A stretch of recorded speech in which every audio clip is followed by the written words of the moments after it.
What's up, KAG?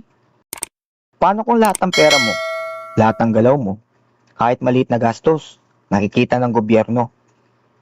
Real time. Hindi theory to. Nangyayari na to. Tanong, safe ka ba? O mas kontrolado ka na? Dito na naglalaban ng transparency at privacy. Pag-usapan natin. Let's go! Alam mo, madalas sinasabi sa crypto space, transparency is good, blockchain is good, walang corruption.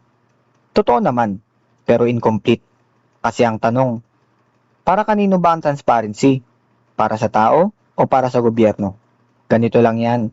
Sa normal na blockchain like Bitcoin, nakikita lahat ng transactions, pero hindi mo agad alam kung sino ang may-ari.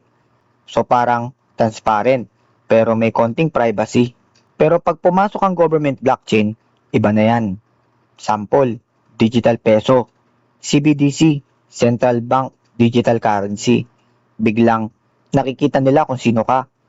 Nakikita nila saan mo ginastos. Nakikita nila gaano kadalas ka gumastos.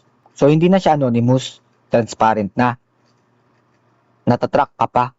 Ang totoong battle, transparency versus privacy. Ito yung hindi pinapaliwanag sa karamihan. Ang strength ng transparency, mas mahirap ang corruption.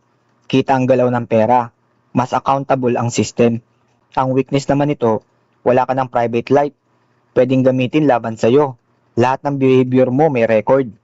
Ngayon, tanong ko sa'yo, kung alam ng gobyerno, saan ka kumakain, saan ka gumagastos, sinong lagi mong kausap, komportable ka ba?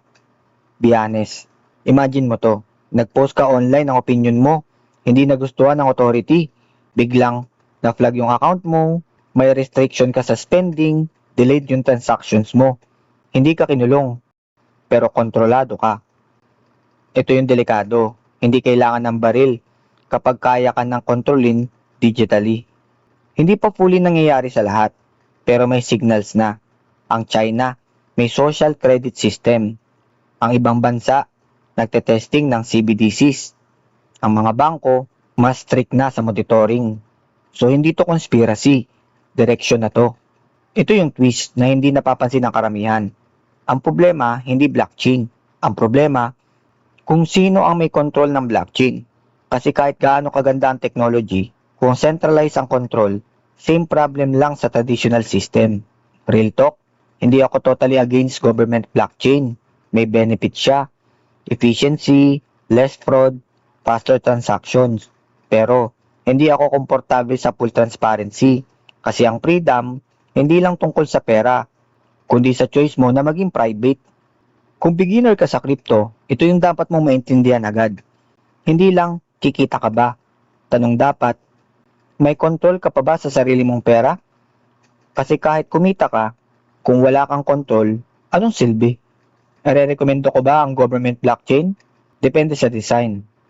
Kung may privacy layer, may limit ang surveillance, may transparency sa government side din. Okay pa.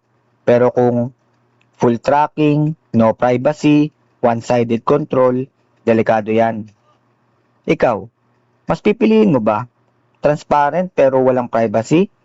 O private pero hindi fully transparent? Comment mo sa baba.